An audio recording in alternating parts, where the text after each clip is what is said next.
our eyes on that and also putting tails on that story as well. We want to buckle down to what is happening on social media. Remember, if you watch this particular show with any regularity, last week we were discussing an issue that is developing in Zimbabwe, and it's not really a tall culling story, but it's actually the tall selling story, so it's very morbid.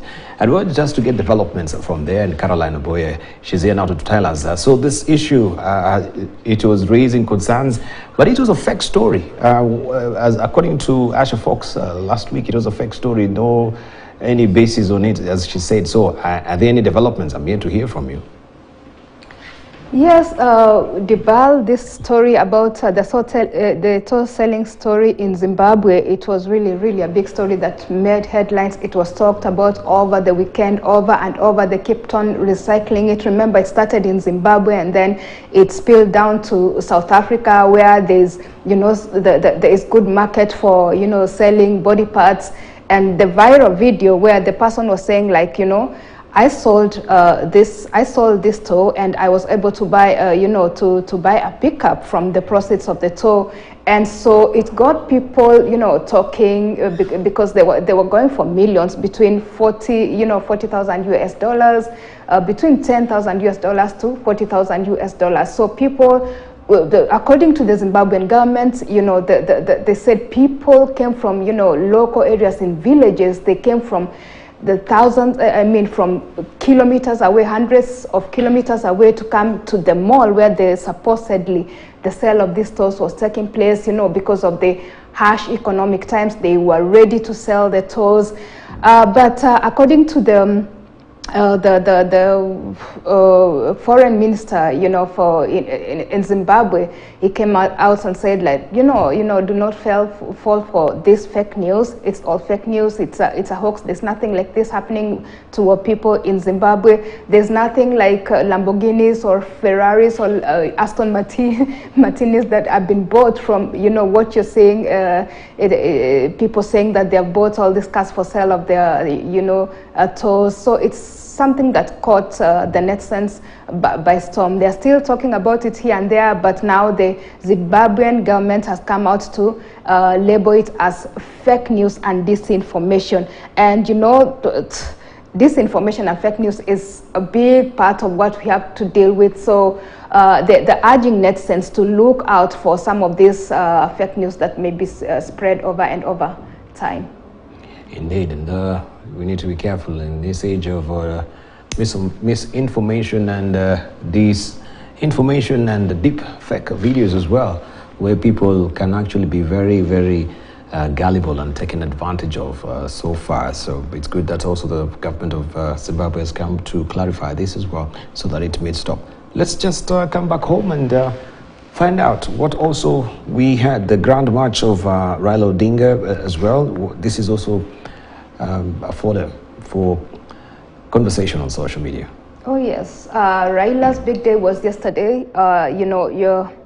We saw them going to Bomas of Kenya since early in the morning. They started off with the All Saints Cathedral with all supporters going to Bomas, and so there were those who thought probably it shouldn't be cleared. One of those who thought like Raila Odinga should not be cleared was Ekuru Aukot. Ekuru Aukot supposedly came after Raila Odinga had been cleared, and Raila was up and down, running over. He was in Kibera for the first rally in Langata, and then after that he went to Nakuru, where he went to hold another rally.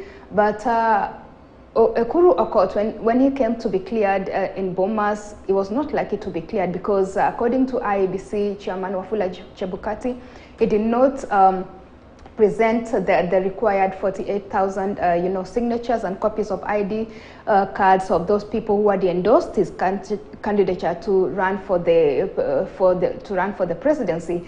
And in his response, Ekuru said it was impractical for someone to be asked to, produce the 48,000 signatures and copies of ID card. He said, like, he's going to protest that in court. And another thing that he said, he's going to protest was Raila Odinga's candidature. He said, like, he should not be allowed to buy.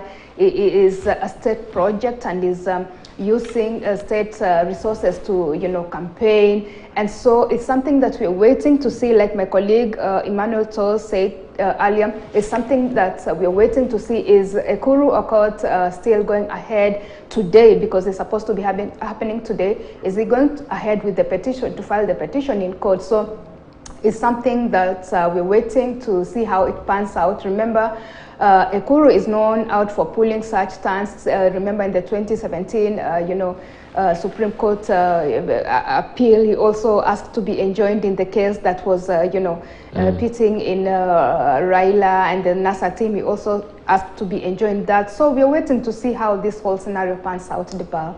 Indeed, indeed. Right, thank you.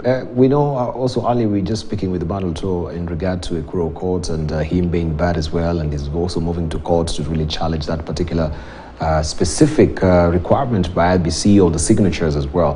Do you think maybe this is too late in the day, and what are people saying on social media? Because he should have done that before, he appeared before them. Oh yeah, people having a whole issue. It was quite a talk. It's still a talk today. People asking, why is he waiting until he wasn't cleared to run for this, position? And that is why he's coming out with all these petitions, with all, we don't know what else he's going to come out with. So people are questioning his motive in all this, in the Raila, candidature in this whole issue. So it's something that people are questioning, and they are not trusting him. They are not trusting his move in all this. He did. Caroline Abuya, always a treat hearing from you as well. And also, on behalf of Emmanuel Toll and William Moige, Alana Chandra, we are keeping our eyes on these stories. A big day for Azimio, as we mentioned. Of course, right now they're hitting the ground running. Officially declared the presidential candidates, morphing from presidential aspirants. They have now their certificates, and now we'll have today also Azimio La Umoja launching their presidential candidate with their manifesto. And you might want to just keep your eyes peeled here on KTN News, where we get the whole story for you. We'll be covering that live for you, wall to wall, also of course wire-to-wire coverage here on the KTN News. So don't go away. And remember, also we have Business Cafe coming your way momentarily, where you get all the world of business up next. Don't go away.